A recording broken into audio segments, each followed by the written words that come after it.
श्री गुरुचरित्र अध्याय 21. भूत विपुर पुत्र पुन्हा जिवंत झाला. श्री गणेशाय नमः. सिद्ध म्हणाला, नामधारका ब्रह्मचार्याने मृत बालकाच्या मातेचे अर्थात गंगाधरांच्या पत्नीचे मृदू वचनाने सांत्वन केले. तो म्हणाला, बाई ग, या भूलोकी जन्मलेल्या प्रत्येकाला आज ना उद्या जायचेच आहे. कोणी आधी जातो, कोणी नंतर. उत्पत्ती व नाश हे सृष्टीचक्र अव्याहत चालूच आहे. मायेच्या अचिंत्य प्रभावाने मनामध्ये ममत्व निर्माण होते. या भ्रांतीनेच कन्या, पुत्र, पत्नी, मित्र यांची आसक्ती उत्पन्न होते. सर्व प्रकारचे प्राणी आपापल्या पूर्वकर्माप्रमाणे उत्पन्न होतात आणि देह प्रारब्ध भोगतात. मृत्यूनंतर जीवात्मा पुन्हा नवीन देह धारण करतो. अर्थात व्यक्ताचे अव्यक्त होणे आणि अव्यक्ताचे व्यक्त होणे हा क्रम चालूच असतो. म्हणून जे ज्ञानी आहेत ते मनुष्याच्या जन्माचे व मृत्यूचे सुख दुःख मानत नाही. अज्ञानी माणसे मात्र माया मोहामुळे नाती जोडून सुखदुःखी भोगतात. तुझेही अनेक जन्म झालेले आहेत. त्यावेळी कोणीतरी तुझे माता, पिता, बंधू, सोयरे असणारच. त्यांच्या वियोगाचे दुःख तू आज करतेस काय? मग या जन्मात पुत्रवियोग झाला म्हणून रडण्यात काय अर्थ आहे? हा देह अस्थी माणसाचा नश्वर कट्टा आहे. मलमूत्राचे आगर आहे, ऋणास्पद आहे. त्याची आसक्ती धरू नकोस. हे कलेवर अंत्यसंस्कारासाठी देऊन टाक. ब्राह्मणी म्हणाली, महाराज, तुमचे म्हणणे मला पटते, पण ते स्वीकारण्याचे धैर्य माझ्यात नाही. नरसिंह सरस्वती स्वामी महाराज म्हणजे दत्तात्रेयांचा अवतार. 5 पुत्र गमावल्याचे दुःख मी भोगले आहे. मी त्यांना शरण गेले. त्यांनी मला अभय दिले. तुझी संतती ज्ञानी आणि दीर्घायुषी होईल असा मला आशीर्वाद दिला. त्यामुळे मी निश्चिंत झाले. पण आज माझा पुत्र मेला. माझ्या विश्वासाला तडा गेला. आता मी प्राणार्पणच करणार.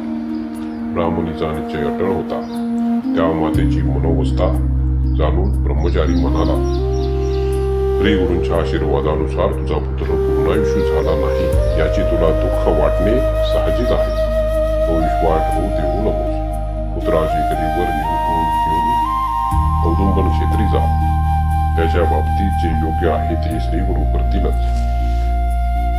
त्याच्या आश्वासक बोलण्याने ब्राह्मणीला धीर आला. मुलाची शोपाठीला बांधून ती औदुंबर क्षेत्री गेली. आपल्या बाळाला श्रीगुरूंच्या पादुका जवळ ठेवले. श्रीगुरूंनी तिला येथेच वरदान दिले होते. तो प्रसंग आठवून ती अनिवार्य शोकाने आक्रोश करू लागली. गुरु पादुकांवर डोकी आपटून रडू लागली. पादुका रक्ताने माखल्या. तिचा पती व आप्तजनशी बरोबर आले होते. त्यांनी तिला वारंवार समजूत काढली. अंत्यसंस्कारासाठी प्रेताची मागणी केली, पण ती ऐकेनाच. रात्र झाली. लोक तिच्या हट्टाला अक्षरशः कंटाळले. उद्या सकाळी काय करायचे ते ठरवू असा विचार करून मुक्कामी गेले.